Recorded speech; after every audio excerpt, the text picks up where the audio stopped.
5 seconds to go.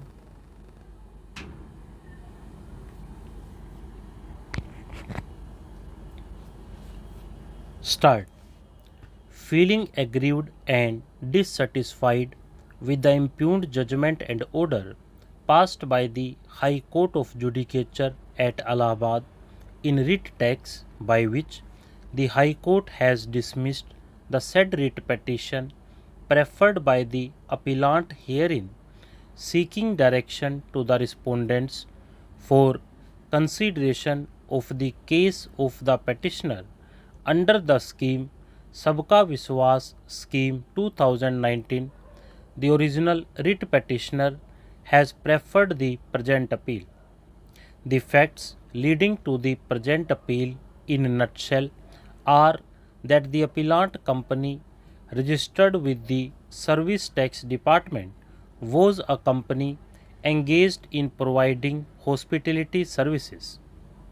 The Service Tax Department conducted investigations as to the evasion of service tax by the appellant and issued show cause notices demanding payment of service tax under various categories such as accommodation in hotels, inn, guest house, restaurant services, etc.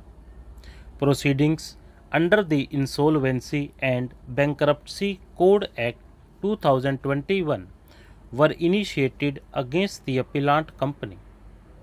The NCLT Delhi wide order admitted the application filed by the financial creditors of the appellant under Section 7 of the IBC. Thus, on and from 11 September 2018, the corporate insolvency resolution process against the appellant commenced and the appellant was subjected to moratorium under Section 14 of the IBC on and from 11 September 2018. The Committee of Creditors constituted as per the provisions of the IBC in its 15th meeting unanimously approved the resolution plan submitted by NCJ Infrastructure Private Limited. That thereafter the scheme of 2019 came to be introduced on 1st September 2019 under Section 125 of the Finance Act 2019 for availing the benefit of Sabka Vishwas Scheme 2019. The appellant, acting through its resolution professional, submitted an application within the period prescribed under the scheme 2019.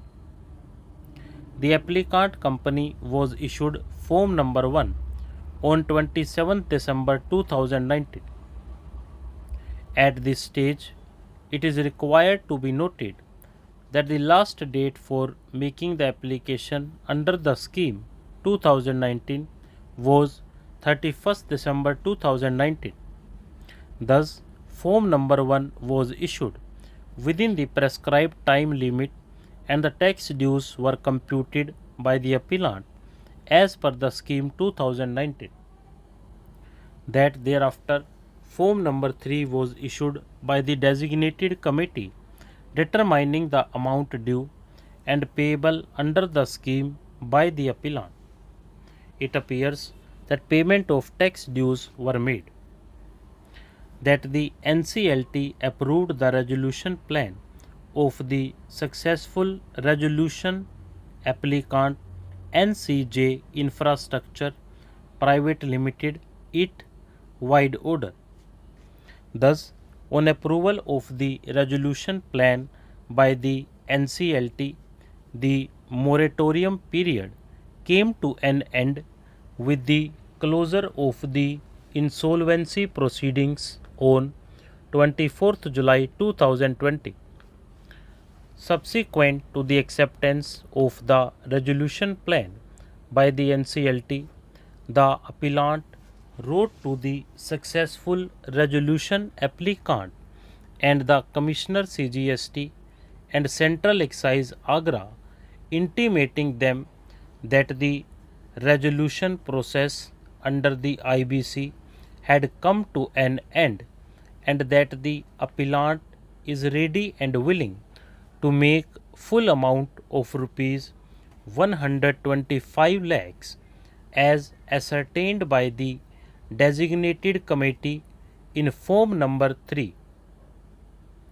Wide communication dated 9th October 2020 to the Assistant Commissioner, the appellant explained that the settlement amount under the scheme 2019 could not be paid by the appellant before 30th June 2020 due to the legal moratorium imposed upon the company and sought permission to pay the due amount.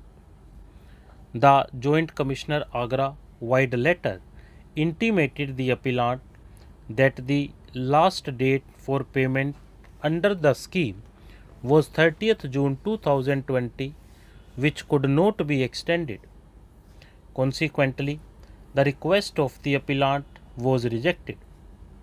Since the appellant could not obtain permission for payment of the dues post the lifting of the moratorium, the appellant approached the High Court by way of writ tax appeal.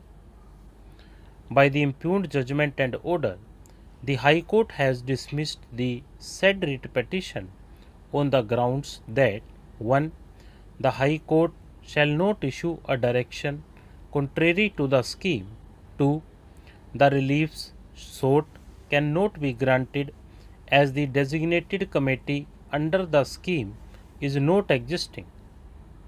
Feeling aggrieved and dissatisfied with the impugned judgment and order passed by the High Court, the original writ petitioner appellant has preferred the present appeal.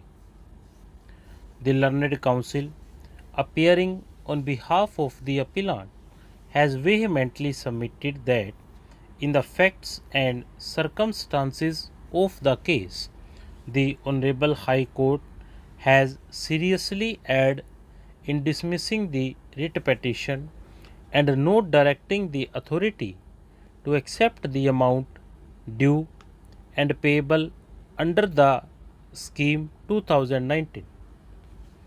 It is submitted that the Honorable High Court has erred in holding that the designated committee does not exist. It is submitted that the designated committee under the scheme was formed as per Rule 5 of the scheme 2019. The designated committee consists of the Central Excise and Service Tax Joint Commissioners. Stop.